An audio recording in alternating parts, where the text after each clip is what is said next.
하나님 말씀은 신약성서 59페이지 마가복음 4장 35절로 41절 말씀까지입니다.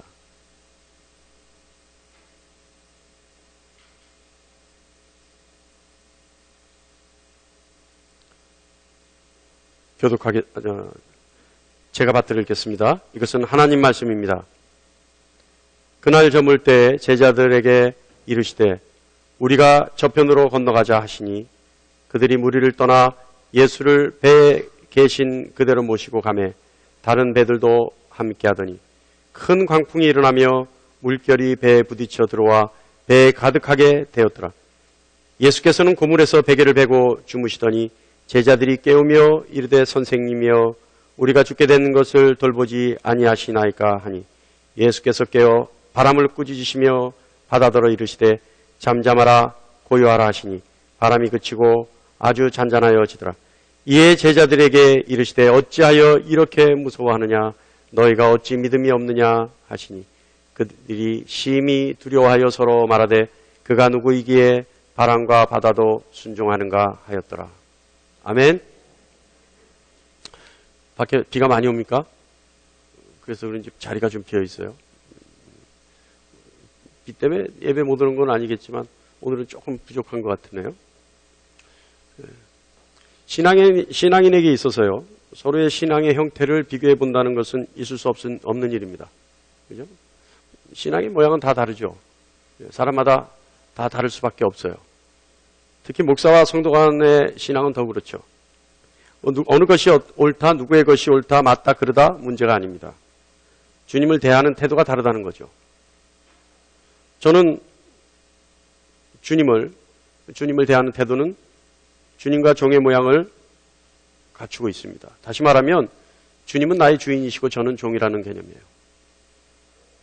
나는 종이라는 인식이 강하게 박혀있기 때문에 어떻게 보면 광박처럼 있어요. 저에게는. 그래서 저는 오로지 종입니다. 주님의 종이죠. 주님은 나의 주인이셔요. 제가 주님 만났을 때 사람들마다 신앙인들마다 주님을 처음 만났을 때 인상을 강하게 받으면 그 인상이 하나님의 형상이 되어버립니다. 다시 말하면 인자한 아버지 밑에서 자란 사람은요, 아버지의 모양이 인자해요. 아주 사랑 많은 인자한 아버지예요. 근데 그분이 주님을 만나면 항상 주님은 인자한 모양의 주님이 돼 있어요. 저는 왜 그런지 굉장히 두려운 하나님을 만났어요. 3일 동안 회개하면서 저의 모든 죄를 낱낱이 보여주시는 그 하나님은 정말 두려움의 대상이었어요. 그래서 그런지 저는 하나님 하면 일단은 두렵습니다. 그리고 그 하나님 앞에서 제가 어떤 모양을 갖춰야 될지 늘 걱정스러운 그런 강박에 가까운 신앙을 가지고 있습니다. 조금 전에도 얘기했듯이 내 이런 태도가 반드시 맞다라고는 얘기할 수 없습니다. 그리고 누구에게나 해당되는 태도여야 한다고도 할 수 없습니다. 그래서 여러분에게 강요할 수도 없는 신앙의 행태입니다. 그렇다고 해서 목사가 어떤 특권의식과 이를 뒷받침할 만한 어떤 혜택을 있어서도 안 됩니다. 그런 것은 있을 수도 없고 있어서도 안 되는 일입니다. 그런데 여러분 오늘 말씀 보면 주님이 제자들과 함께 계실 때 제자들에게는 아주 특별한 것이 있었던 것 같습니다. 특별한 것. 그러니까 다른 사람이 갖지 못하는 것, 특별한 것이 있다는 거죠. 첫째는 뭘까요? 제자들이 특별하게 누리고 있었던 것이 있어요. 저도 지금 지금 저의 이 목회를 살면서 이 특권을 한번 누려보고 싶어요. 뭘까요, 여러분? 그것은요, 제자들은 주님과 동행했다는 거예요. 주님과 늘 함께 할 수 있었다는 겁니다. 저도 주님 못자국 난 손을 잡고 저도 가고 싶어요. 그래서 주님과 동행하고 싶어요. 주님에게 위로받고 주님에게 가르침을 받고 싶습니다. 제자들은요, 주님과 동행하면서 주님으로부터 직접 가르침을 받았습니다. 이 사람들을 우리는 사도라고 합니다. 그런데 마가복음 4장 초반에 의하면요, 이 사도들은, 이 제자들은 다른 사람들에게는 비유로 말씀하시고 함께하는 제자들에게는 그 비유를 풀어서 말씀해 주셨던 것 같아요. 그래서 주님과 함께한 제자들은, 다시 말하면 사도들은 그들만이 누리는 어떤 특권이 있었어요. 그 특권이란 주님으로부터 알아듣기 쉬운, 쉽게 비유를 풀어서 들었기 때문에 특권이라는 것이 아닙니다. 다시 말하면 주님이 어떤 비유를 말씀하시고 그 비유를 이건 무슨 뜻이야 라고 쉽게 풀어줬기 때문에 그것을 사도들만 누리는 특권이라고 할 수 없다는 거예요. 다른 어떤 특권이 있었어요. 그것이 뭐냐면 오늘 본문 말씀 4장 12절에 있는 말씀입니다. 제가 읽겠습니다. 이는 그들로 보기는 보아도 알지 못하며 듣기는 들어도 깨달지 못하게 하여 돌이켜 제사함을 얻지 못하게 하려 함이라. 무슨 말씀이에요? 제자들 외의 사람들에게는 비유만 말씀하셨는데 그 비유는 그들로 하여금 들어도 알지 못하고 보기는 보아도 알지 못하고 듣기는 들어도 깨달지 못하게 하려고, 그래서 제사함을 받지 못하게 하려고 비유를 들어 말씀하셨다는 거예요. 그런데 제자들에게는 어떻게 해요? 그 비유를 해석해서 보면 알 수 있고 들으면 깨달을 수 있게 해주셨다는 거예요. 이게 특권이라는 거예요. 무슨 얘기인지 아십니까? 이게 특권이에요. 다시 말하면 돌이켜 회개할 수 있는 기회를 제자들에게는 주셨다는 얘기예요. 보면 알고 들으면 깨달는. 여러분에게도 그와 같은 축복이 늘 함께하기를 축원합니다. 그래서 여러분에게 회개할 수 있는 기회가 주어지기를 바랍니다. 주님이 선택한 자들에게 영원 구원의 복을 주시는 그 복락을 누릴 수 있는 여러분 되시길 바랍니다. 그런데요, 주님의 말씀을 알아들을 수 있는 선택받은 제자들에게도, 다시 말하면 비유를 설명해서 풀어줘서 늘 주님의 말씀이 무엇인지 알고 깨달을 수 있는 제자들에게도 주님은 언제나 믿음만을 강조하셨습니다. 늘 믿음을 강조하셔요. 목사인 저도 그 믿음이 무엇인지 한마디로 정의할 수 없는 것을 보면 주님이 왜 그렇게 믿음에 대해서 강조하셨는지 그 이유는 알 것 같습니다. 오늘 본문 말씀은 바닷가에서 군중 집회를 마치신 주님이 제자들과 함께 배를 타고 건너편으로 쉬러 가는 거예요. 그러니까 왜 그랬나? 그 안에 있으면 같은 강가에 있으면 계속 주님께 질문할 거 아니에요. 또는 귀신 들린 자 데리고 오고 병 들린 자 데리고, 주님이 쉴 수가 없잖아요. 하루 종일 사역을 하고 이제는 좀 쉬어야 되는데 계속해서 군중이 괴롭히니까 피곤하게 하니까 잠깐 쉬러 물 건너로 이동하시는 겁니다. 자, 그런데 문제는 건너가는 중에 광풍이 불고 풍랑을 만난 거예요. 이 풍랑이 너무나 세서요, 배가 침몰할 것 같은 위태로운 처지에 놓이게 됩니다. 37절 말씀입니다.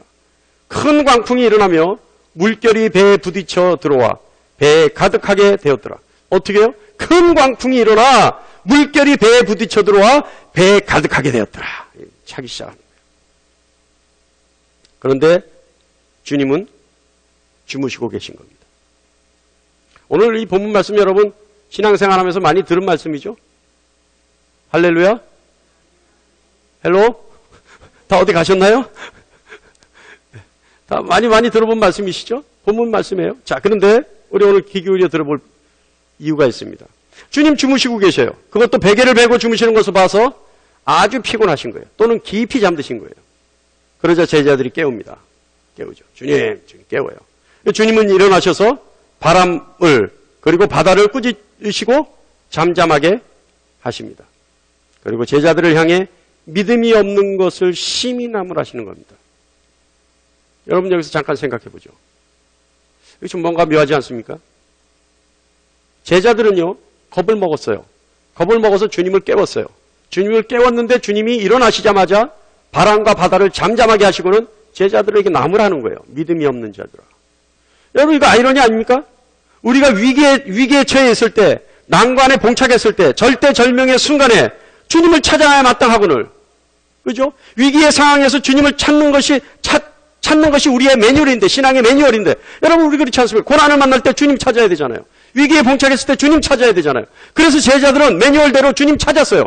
그런데 심히 꾸중을 들었어요. 그것도 신앙에서 가장 중요하다고 얘기하는 믿음이 없다고 꾸중을 들었어요. 주님이 보시기에 뭐가 문제였을까요?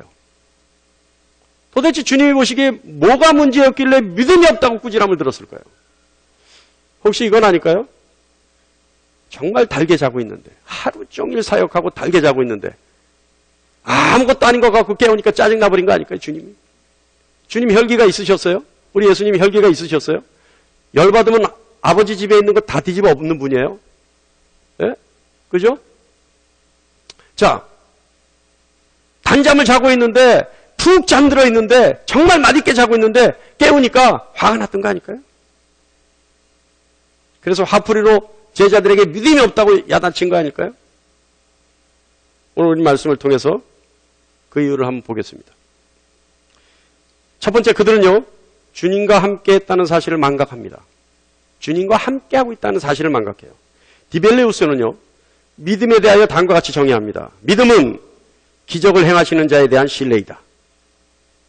그리고 주님 안에 임재하고 활동하시는 하나님의 도움의 능력을 믿는 것이 믿음이다. 그러니까 하나님을 신뢰하고 하나님의 도움의 그 손길의 능력을 100% 믿는 것이 믿음이다. 이 말 간단하게 하면 뭐예요? 간단하게 말하면 이건 무슨 말이에요? 하나님이 함께 하시는데 뭐가 문제냐 이거예요. 너는 하나님이 함께하고 계신데 뭐가 문제냐 이거예요. 이거예요. 우리가 하나님과 함께 한다는 믿음이 있으면서 두려울 것이 없어야 하는데도 불구하고 하나님과 함께 한다는 믿음이 있으면서 두려울 것이 없어지는 것은 사실입니다. 그러니까 하나님과 함께 한다는 사실을 믿으면 우리의 두려움이 없어지는 건 사실이에요. 그런데 우리의 현실은 어때요? 예배에 참석하고 말씀 듣고 성경 볼 때는 함께 하시는 것 같은데 풍랑 같은 세상에 나갈 때는 그 사실을 망각하는 것이 문제입니다. 세상에 나가 풍랑 보는 순간 오늘 이 시간 예배에 들었던 말씀이 생각나지 않는 거예요. 세상에 나가 풍랑 보는 순간 어제 교회에서 마음먹었던 새로운 각오가 사라져버리는 거예요. 내 인생의 도움의 손길은 주님 외에 없다는 사실을 송두리째 잊어버리는 거예요. 이게 문제인 거예요. 이게 문제인 거예요. 두 번째는요, 이들은 두려워했다는 겁니다. 그들은 왜 두려워했을까요? 그들의 두려움은요, 물결이 배에 부딪혀 들어와 물이 배에 가득하게 된 것을 보고 두려워했어요. 그들은요, 37절 말씀이에요. 큰 광풍이 일어나 물결이 배에 부딪혀 들어와 배에 가득하게 되었다. 이것을 보고 두려워한 거예요. 광풍이 두려운 게 아니라 배에 물이 가득 차자 배가 침몰할 것 같으니까 두려워했던 거예요. 그리고 제자들은요, 불어오는 광풍이 어찌 해볼 도리가 없어요. 스스로의 능력으로는 그 광풍을 어떻게 막아볼 재간이 없어요. 그 상황이 두려웠던 거예요. 그죠? 자신들의 능력으로는 이 광풍을, 이 파도를, 이 풍랑을 어찌 해볼 재간이 없어요. 그런데 점점 배는 가라앉아요. 물이 들어오니까 점점 가라앉을 수밖에 없죠. 그러니까 두려웠던 거예요. 자신들의 힘과 능력을 초월한 강한 힘을 발견하고 두려워했던 거예요. 요즘 홍수가 나는데 사람들 그러죠. 자연재해 앞에서 인간은 보잘것없는 존재다. 무력한 존재다. 그러나 주님은요, 두려워하는 제자들과 대조적으로 잠에서 깨어나자마자 바로 제자들의 두려움의 대상인 바람과 바다가 잠잠하도록 명령하시고 그러자 곧바로 바람과 바다는 잠잠해집니다. 자, 여러분 잘 들으세요. 사랑하는 성도 여러분, 제가 여기서 이것을 주장하는 것은 초자연적인 기적을 믿으라는 것이 아닙니다. 신비주의적 신앙을 믿으라는 것 더욱 아닙니다. 어떠한 두려움을 만나도 예수를 믿는 사람들에게는 하나님께서 피할 수 있는 길을 예비하셨다는 사실만 믿으라는 것도 절대 아닙니다. 잘 들으세요. 지금 제가 얘기하는 것은 초자연적인 기적을 믿으라는 것도 아니고 신비적인 신앙을 가지라는 것도 아니에요.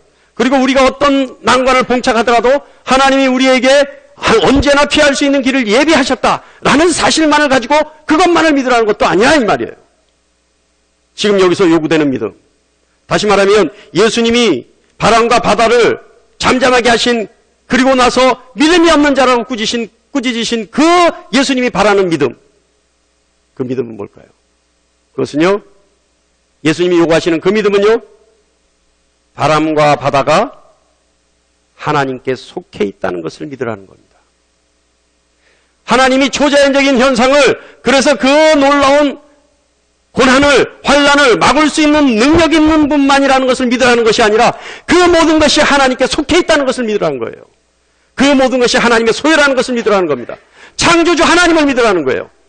창조 세계 모든 것이 하나님께 속해 있다는 것을 믿으라는 겁니다. 여러분, 하나님의 힘과 능력만 믿으면요, 그때는 인간은 만용을 부리기 시작합니다. 하나님의 힘과 능력만 믿으면요, 그때부터 인간은 만욕을 부려요. 기도하면 된다, 무조건 가자 이거예요. 그것만 믿어요. 그랬을 때 어떤 재앙 앞에 극복하지 못할 때 인간들은 뭘 하는 줄 압니까? 하나님을 원망해요. 능력이 있으면서, 충분하면서 왜 이걸 안 들어주셨을까? 그런데 주님이 원하시는 그 믿음, 모든 것이 하나님께 속해 있다는 믿음을 갖는다면 재난이나 재앙이 왔을 때 내 앞에서 이것을 두신 하나님의 뜻을 찾으려고 노력합니다. 그 이유를 찾으려고 노력해요. 이것이 주님이 바라시는 믿음이에요. 그저 단순하게 능력을 바라는 것이 아니라 모든 것이 하나님께 속해 있기 때문에 내 앞에 이것을 두신 이유를 찾으려고 하는 믿음, 그 신앙, 그것을 주님 말씀하시는 거예요. 그런데 우리가 여기 눈여겨볼 게 하나 있어요. 38절 말씀을 한번 봅니다. 예수께서는 고물에서 베개를 베고 주무시더니 제자들이 깨우며 이르되 선생님이여 우리가 죽게 된 것을 돌보지 아니하시나이까. 자, 예수님이 베개를 베고 주무시는 거 보고 제자들이 얘기해요. 선생님이여 우리가 죽게 된 것을 돌보지 아니하시나이까. 자, 이렇게 얘기해요. 그런데 41절 보니까 뭐라고 말하고 있냐면 그들이 심히 두려워하여 서로 말하되 그가 누구이기에 바람과 바다도 순종하는가 하였더라. 여러분, 이 두 절이 이상하지 않습니까? 38절은 예수님께 도움을 청해요. 두려워해서. 자, 도움을 청해서 우리가 죽게 된 것을 이대로 두고 보고 계십니까? 라고 얘기해요. 근데 41절은 예수님이 일어나셔서 바다와 바람을 잠잠하게 하셨는데 그래서 잠잠하여졌는데 그 잠잠하여진 것을 보고 오히려 예수님을 두려워해요. 그러면 이 사람들은, 이 제자들은 무엇을 예수님이 해주실 것을 원하고 우리를 살려달라 했냐는 거예요.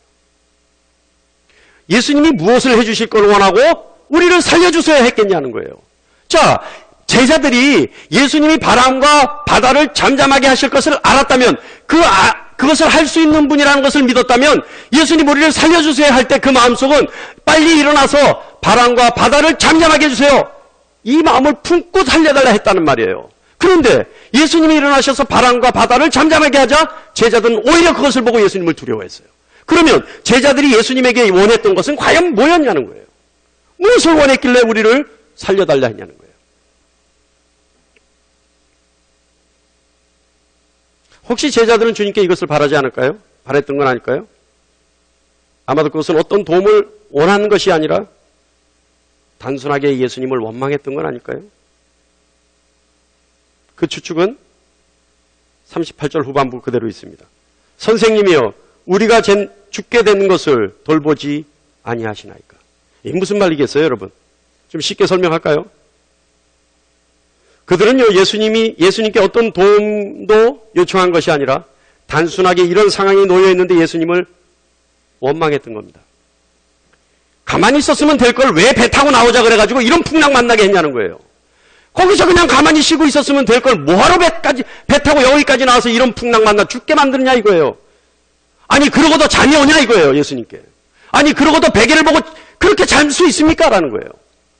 지금 제자들이 원하는 건요, 지금 나를 책임져 달라는 거예요. 당신 때문에 여기까지 왔으니까 책임져 달라는 거예요. 그러지 않고는 나중에 살려줬는데 왜 예수님을 두려워합니까? 그죠? 단순하게 예수님 원망하는 거예요. 아니 당신 때문에 우리가 배 타고 중간 바다 가운데까지 왔는데 그래서 풍랑이 일어서 우리 배가 침몰해서 우리 다 죽게 생겼는데 그래도 잠이 옵니까? 그래도 잠이 옵니까? 여러분 한번 생각해 보세요. 우리의 신앙의 모습에서 이 제자들의 모습은 없는지, 우리의 신앙의 모습에서 예수님께 바라는 이런 제자의 모습은 없는지, 예수님이 여기까지 오게 해놓고 책임도 안 주고 뭘 하자는 겁니까? 예수님 가라 그래서 여기까지 왔는데 도대체 앞도 안 봐주고 뭘 하자는 겁니까? 여러분의 신앙에 그런 원망은 없습니까?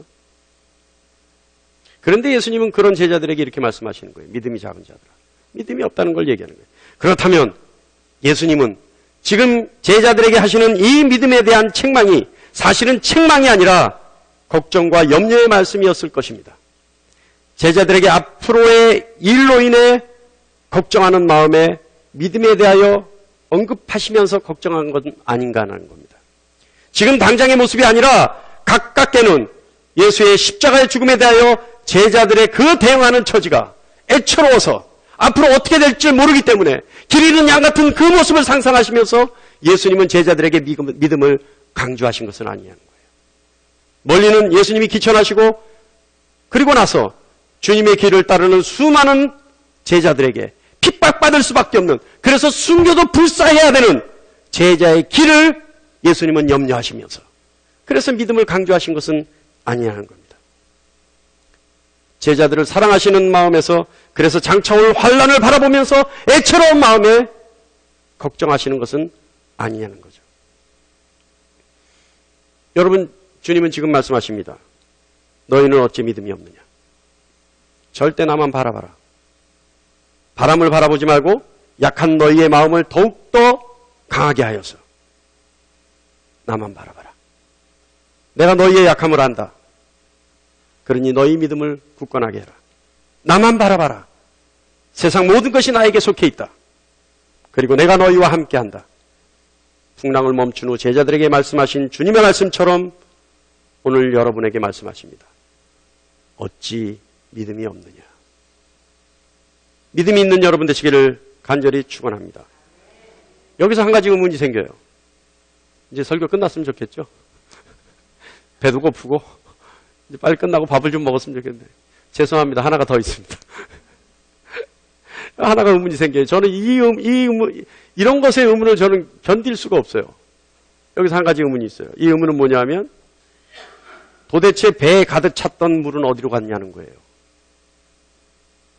도대체 이 배에 가득 차 있던, 그래서 배가 침몰할 수밖에 없었던 그 지경까지 놓였던 물은 어디로 가버렸냐는 거예요. 예수님이 막으시는 것은 바람과 바다예요. 그런데 물은 사라져버렸어요. 물에 대한 언급이 없어요. 성경은. 그죠? 사실은요, 여러분, 제자들이 두려워했던 것은 바다와 풍랑이 아닙니다. 바다와 바람이 아니에요. 제자들이 두려워했던 것은 우리가 계속해서 반복해서 읽고 있지만 37절 말씀이에요. 큰 광풍이 일어나며 물결이 배에 부딪혀 들어와 배에 가득하게 되었더라요. 배에 가득하여진 그 물을 보고 제자들은 두려워했어요. 그래서 이것이 침몰할 것 같기에 두려워했던 거예요. 그런데 예수님은 바다와 바람은 잠잠하게 하셨는데 물은 말씀하지 않아요. 어디 갔냐는 거예요. 주님은 신물 위기에 있는 배는 그대로 두고 원인이 되는 풍랑과 바다의 물결만 잠잠하게 하셨는데, 그리고 물에 대한 언급은 전혀 성경에 기록되지 않는다는 거예요. 성경은요, 여러분, 전제하는 것인데 성경은 당연한 것, 상식적인 것은 웬만하면 기록하지 않습니다. 왜냐하면 성경은 하나님의 교리만을 기록한 것이 아니라 인간의 삶의 현장에서 인간이 살면서 기록한 내용이기 때문에 상식적인 것은, 극히 상식적인 것은 기록하지 않고 빼버려요. 그러니까 특별한 것들만 기록하죠. 자, 그렇게 봤을 때, 그렇다면 상식적인 것이 제외하고 기록되었다면 물은 어디로 갔을까요? 오늘은 또 여기 문화상품권이 없어요. 자, 물 어디로 갔을까요? 넌센스 퀴즈 같습니다만은 여기 상식이에요. 상식적인 건 빠졌다 그랬어요? 자, 물 어디로 갔을까요? 한 명, 선착순 한 명. 예? 그거예요. 물은 퍼내버린 거예요, 제자들이. 자, 이게 뭐가 중요할까요, 여러분? 이 말씀에서 이 물이 퍼낸 걸 왜 중요할까요? 상식적인 것이기 때문에 성경에도 기록되지 않았지만 결과적으로 물을 퍼내지 않았으면 이들은 살아남지 않았어요. 그러면 뭐가 중요할까요? 바람과 바다가 잠잠해지고 난 후에 제자들이 퍼냈을 거예요. 이것이 상식의 결과예요. 그러면 주님이 바람과 바다는 잠잠하게 하신 것과 배의 물이 관계는 뭘까요? 가르침 하나입니다. 여러분 잘 들으시기 바랍니다. 이것은 신적인 영역과 인간의 영역이 있다는 거예요. 하나님이 하실 일과 인간이 해야 될 일이 따로 있다는 얘기입니다. 바람과 바다를 잠잠하게 하는 것은 신적인 영역이고요. 가득 찬 물을 배에서 퍼내는 것은 인간의 영역인 거예요. 그러니까 하나님이 신적인 영역까지 해주시고 인간의 영역은 손을 대지 않으신 거예요. 인간의 영역에 이른 인간이 반드시 해야 되는 거예요. 우리는 신적인 영역까지 하나님께 맡겨버립니다. 우리가 해야 될 것까지 하나님께 맡겨요. 그리고는 뭐예요? 그것이 이루어지지 않으면 하나님을 원망하는 거예요. 지금 주님은 이 기사를 통해 분명히 우리에게 교훈하고 계십니다. 우리의 신앙에 있어 필요한 것은 신적인 영역과 인간의 영역을 정확하게 구별하는 것입니다. 인간의 영역에 있는 것을 인간이 감당해야 되는 겁니다. 인간이 인간의 영역을 감당하지 않고 또는 인간이 신적인 영역까지 감당하려고 하면 이것은 신앙이 아니에요.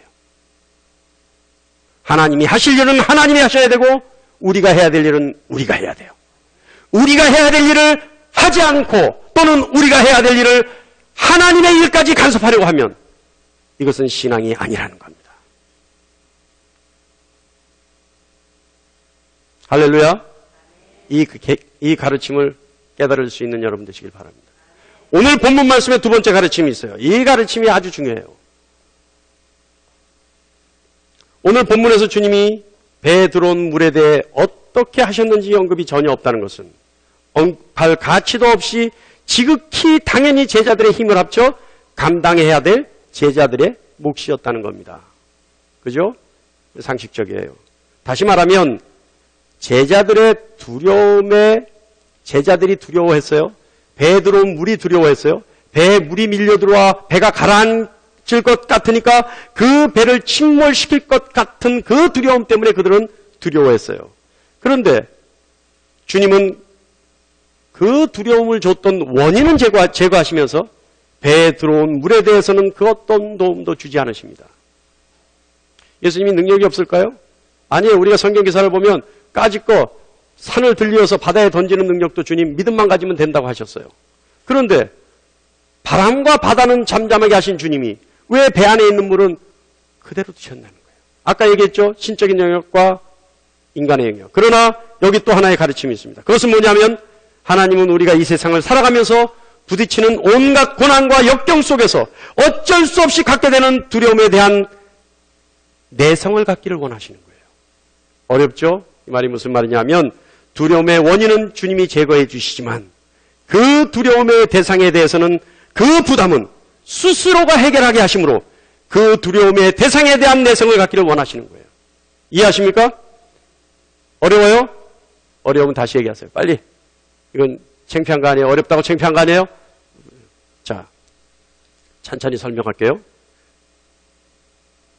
인간이요, 두렵다고 해서 피하기만 하면 그 어떤 그래서 우리가 그러잖아요. 자라보고 놀란 가슴 소뚜껑 보고 놀란다 그러잖아요. 그런데 자라보고 놀란 가슴을 소뚜껑 보고 놀란 것은 자라를 보고 피했기 때문에 그래요. 그런데 사람이 자라를 보고 이거 자라구나 그래서 잡아서 던져버렸다면 그 다음부터는 소뚜껑을 보고 자라라고 착각하지 않아요. 자라를 봐도 안 놀래요. 무슨 얘기인지 아십니까? 주님은요, 제자들이 물을 보고 놀란 걸 알았어요. 배 안에 가득 차는 물을 보고 놀래서 그것 때문에 두려움을 가진 걸 알았어요. 그렇다면 그거는 너희들이 직접 갖다 퍼부음으로 두려움의 대상이 아무것도 아니라는 것을 깨달아 바라는 거예요. 네 손으로 스스로 해결함으로써 네가 해결할 수 있다는 것을 알아봐라는 거예요. 그 원인은 내가 막아줄 수 있지만 그 물건을, 그 두려움의 대상을, 그것들을, 고난을 직접 치우게 하고 해결하게 함으로써 앞으로 그와 유사한 어떤 것들을 만나도 두려워하지 않아도 된다는 것을 가르쳐주고 싶었던 거예요. 이해하십니까? 어떤 얘기인지? 그래서 하나님의 백성은 가시적인 현상에 대한 어떤 두려움을 갖지 않고 오직 하나님의 능력으로 살아가는 겁니다. 그래서 하나님의 나라가 이 땅에 이루어지는 거죠. 그것을 우리에게 누가 보여주셨어요? 예수님이 보여주신 거예요. 예수님이 죽음의 공포와 현상인 십자가를 바라보는데 그 십자가를 바라보고 얼마나 두려웠으면 이 잔이 내게 피하게 해달라고 땀방울이 핏방울이 돼도 빌었어요. 하나님께. 기도했어요. 나쁘게 좀 어색하게 얘기하면 빌었어요. 살살 빌었어요. 그 정도로 두려웠어요. 그런데 주님은 어떻게 하셨어요? 그 십자가를 피하지 않고 맞부딪혔어요. 그것을 지셨단 말이에요. 거기에 십자가에 달려 돌아가셨단 말이에요. 부담스러운 걸 피하지 않고 십자가에 달려 돌아가셨어요. 그 돌아가심 때문에 주님은 부활의 영광을 받으신 거예요. 그 부활의 영광을 받으셨기에 주님은 우리에게 말씀하시는 거예요. 내가 저번 십자가 너희도 질 수 있어. 져봐. 예를 들어서 주님이 그 십자가를 진 것을 우리가 보지 못했다면, 그 십자가의 두려움을 극복하는 것을 우리가 알지 못했다면 주님이 우리에게 십자가를 지라고 할 때 우리는 똑같이 두려워서 도망갈 수밖에 없었을 거예요. 그러나 주님이 그 십자가를 지시고 십자가에 달려 죽는 것을 우리가 봤기 때문에, 그리고 그 죽음 후에 부활하신 것을 우리가 봤기 때문에 우리는 십자가를 보고도 두려움을 갖지 않는 것이고 우리도 십자가에 죽을 수 있다고 고백하는 겁니다. 할렐루야! 이거예요. 배 안에 가득 찬 물을 주님이 그냥 두신 것은 제자들이 두려움의 대상인 그 물을 직접 퍼내 없애게 함으로써 이 물 따위는 아무것도 아니었다는 것을 깨닫게 하시는 거예요. 앞으로 배 안에 물이 들어와도 풍랑이 불어도 바람이 불어도 예수님과 함께하면 아무 문제 없다는, 모든 것이 하나님께 속해 있다는, 그러나 우리가 할 것은 우리가 반드시 해야 된다라고 하는, 그래서 우리의 마음의 부담, 마음의 두려움을 없애려고 하는 크나큰 교훈이 있었던 겁니다. 오늘 말씀의 제목이 뭐예요? 할렐루야. 아무도 말씀 제목 안 봤어요. 말씀 제목이 뭐예요? 우리가 미처 몰랐던 사실이에요. 깨달을 수 있는 여러분 되시길 바랍니다. 여러분, 우리의 신앙의 오류는 뭔지 아세요? 하나님이 다 해주실 것 같은 너무나 막연한 신앙을 갖는 것, 너무나 막연한 믿음을 갖는 것, 이것이 신앙의 문제예요. 하나님이 하실 것이 있으면 우리가 해야 될 것이 있습니다. 그러나 우리가 해야 될 것에 두려움을 갖지 않아도 됩니다. 왜냐하면 우리의 주님이 우리가 두려움이 대상이 될 수밖에 없는 그 모든 원인은 제거해 주시기 때문에 그렇습니다. 그 사실을 깨닫고 내일서부터 세상에 나갔을 때 어떤 풍랑을 만나도 어떤 파도가 밀어쳐도 능히 극복하고 이길 수 있는 여러분 되시기를 간절히 축원합니다. 간절히 축원합니다. 오늘 이 설교를 잊지 않으시기를 축원합니다. 망각하지 않으시기를 축원합니다. 찬양단 찬양 준비됐나요? 아직도 우리 찬양단과 설교자가 손발이 안 맞아요. 끝날 때쯤 되면 미리 준비해주면 좋으련만 꼭 이렇게